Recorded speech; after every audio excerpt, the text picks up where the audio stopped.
Alright, Shalom. I want to start off by giving all praises, honor, and glory to Yahweh Bashem, Yahweh Shah. Double honors to the elders at Great Millstone, and salutations to the Akim that's teaching the truth and sincerity. And Shalom to the believers and the followers of Yahweh Bashem, Yahweh Shah.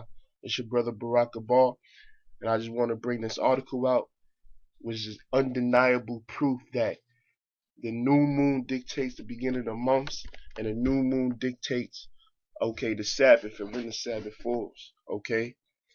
Because 7 days after the new moon is the Sabbath. Okay?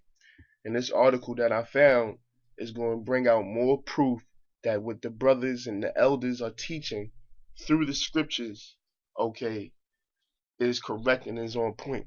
Okay? Brothers could check this website out for themselves. It's called simpletoremember.com, Judaism Online.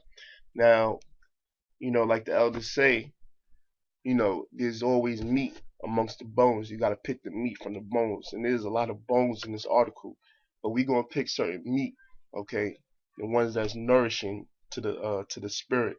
But there's a lot of things they said on point, and there's a lot of off things they said in this article. We're just gonna get the things that's on point, okay?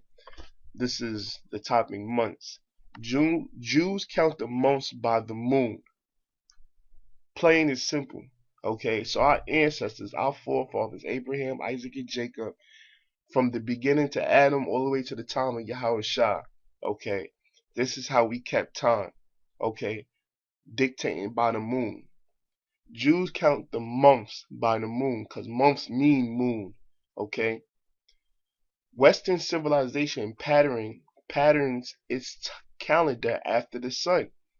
Western civilization, such as America, okay, which keeps the Gregorian calendar, which came from the Julian calendar, which the Julian calendar came from Julius Caesar when he got with some Egyptian astrologers, okay, and that basically the Julian calendar stemmed from Egypt, okay, because he got with Egyptian astrologers and they came up with the Julian calendar together, okay, because he was trying to basically keep time the way the Egyptians kept time, okay.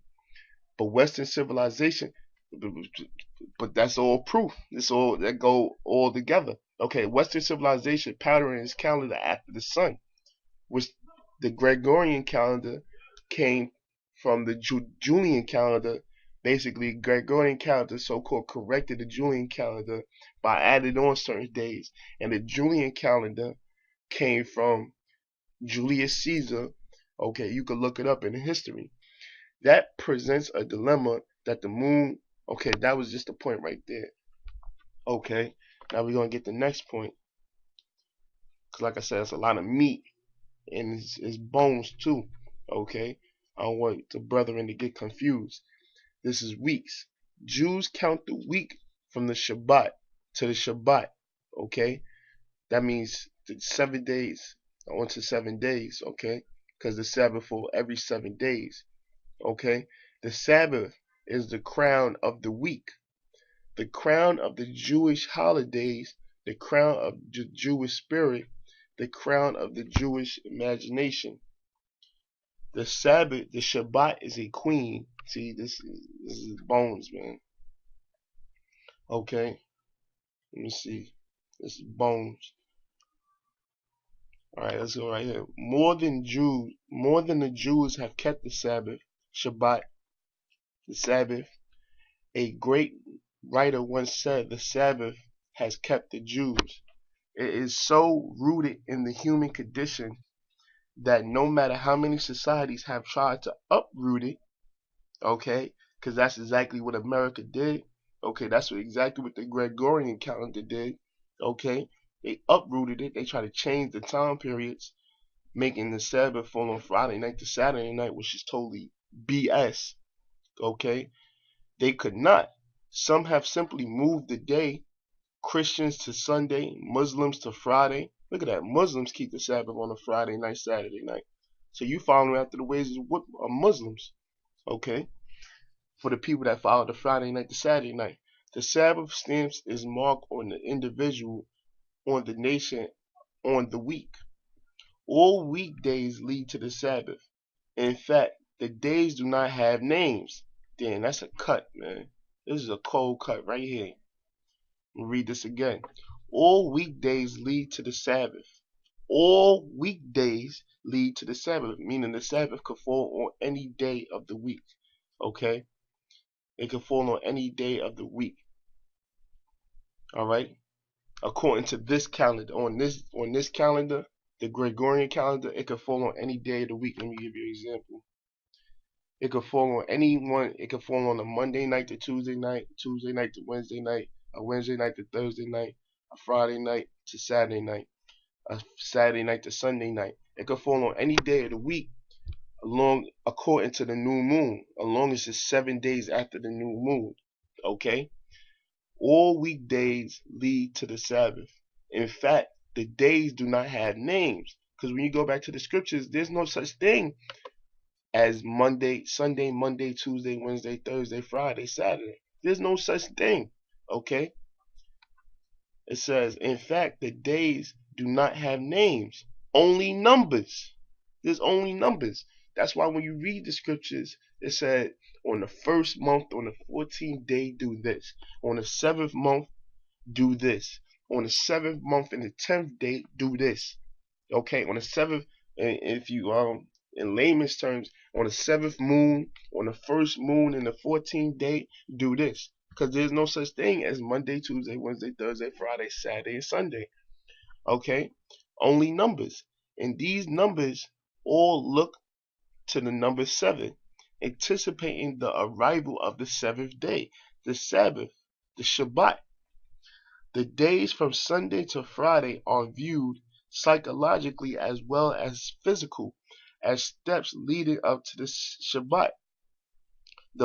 The place and time, the new clothes are worn on the first on the Shabbat. Special foods are prepared for it. Important guests are invited to join family for it.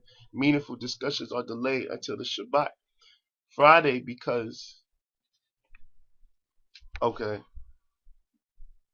Salat.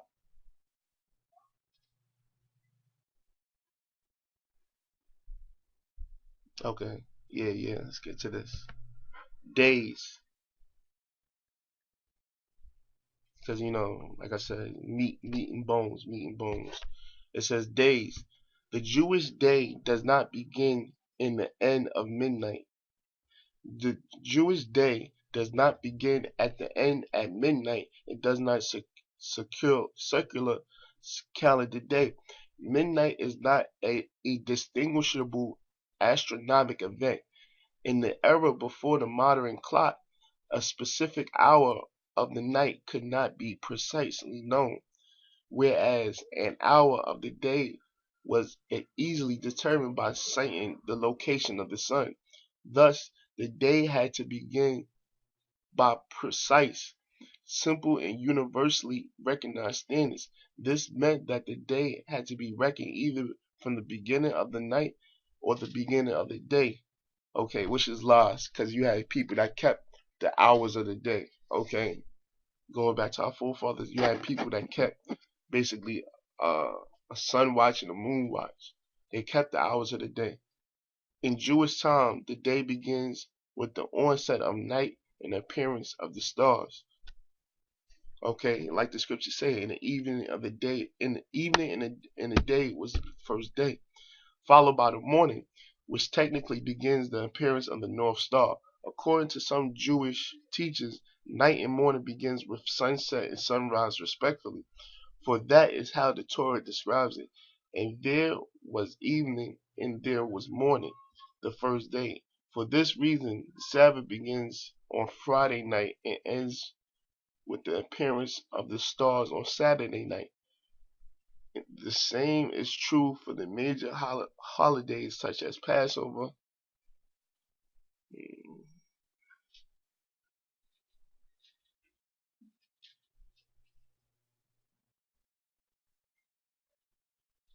Yeah, that's it, man. That's it. There's just certain points I wanted to bring out in this article, Akim. That's all I wanted to read, because like I said, there's a lot of bones and meat. But you know, this is further proof, more proof, more expounding on the lunar calendar, and the new moon dictates the beginning of the months, and the days have no names. Okay? I hope you brothers was edified. Lord, well, I'll put the article in the description box. Y'all can check it out yourselves for anything I might have missed. But like I said, there's a lot of bones in this article too. So with that, I hope you brothers was edified through the faith and the spirit. Until next time, I say shalom.